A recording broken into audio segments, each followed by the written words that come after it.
Assalamualaikum warahmatullahi wabarakatuh. Perkenalkan, nama saya Leoni Aldrianti, NIM 1803011036 dari kelas Tanah 18. Di sini saya akan menjelaskan bagaimana polusi di lingkungan sekitar rumah saya. Sebelumnya, apa itu pencemaran lingkungan?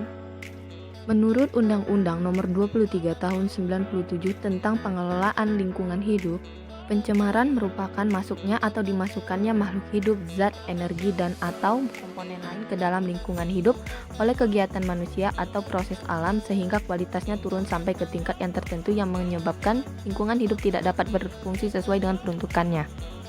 Pencemaran berdasarkan tempat kejadian berupa pencemaran udara, pencemaran air, dan pencemaran tanah. Pencemaran berdasarkan dari bahan pencemar atau polutan, berupa pencemaran biologi, pencemaran suara, pencemaran kimia, dan pencemaran fisik. Sedangkan pencemaran berdasarkan tingkat pencemaran berupa pencemaran ringan, pencemaran akut, dan pencemaran kronis. Berikut adalah pencemaran lingkungan atau polusi di lingkungan sekitar rumah. Berikut adalah pencemaran di Desa Mude Benara yang merupakan pencemaran tanah dengan polutan berupa limbah rumah tangga yang merupakan pencemaran fisik dan merupakan pencemaran akut karena banyaknya limbah yang sudah dibuang di sini.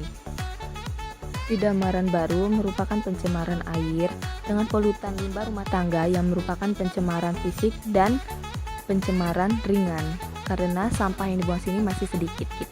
Di Simpang Balik yang merupakan pencemaran tanah dengan polutan limbah rumah tangga yang merupakan pencemaran fisik dan berupa pencemaran akut dikarenakan banyaknya sampah yang sudah dibuang di sini.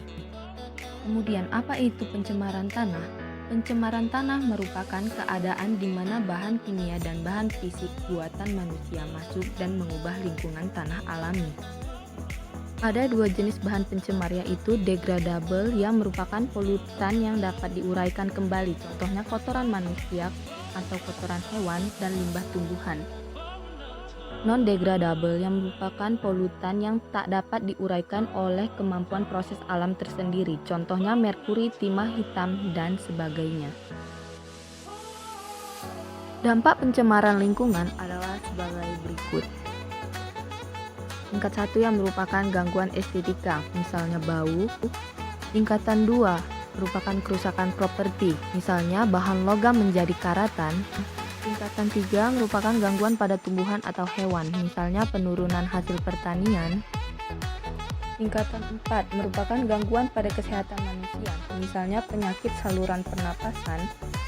Tingkatan 5 merupakan kerusakan secara genetik dan reproduksi manusia. Tingkatan 6 merupakan gangguan pada ekosistem secara luas, misalnya perubahan iklim global. Sekian dari saya, atas segala kekurangan saya mohon maaf. Wabillahi taufik wal hidayah. Wassalamualaikum warahmatullahi wabarakatuh.